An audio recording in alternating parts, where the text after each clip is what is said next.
I'm sure you've heard the news. AI's taking over everything, even your houseplant hobby. Suddenly your feed is sprouting neon monstera and rainbow succulents. But are any of them actually real? Let's talk about how AI is turning plant lover spaces into a jungle of confusion.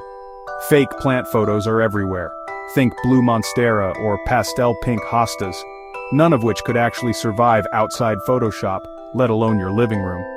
Scammers are cashing in, selling seeds to plants that simply don't exist, and even some AI assistants are in on the confusion, confirming these mythical greens. And it's not just the pictures.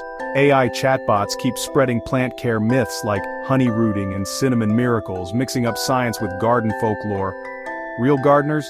They're frustrated, and plant forums are waging war on all this fakery by banning AI images and advice. So next time you spot a glow-in-the-dark fern, pause. Trust your green thumb, lean on your local experts, and remember, sometimes the wildest thing about plants is just how real they can be.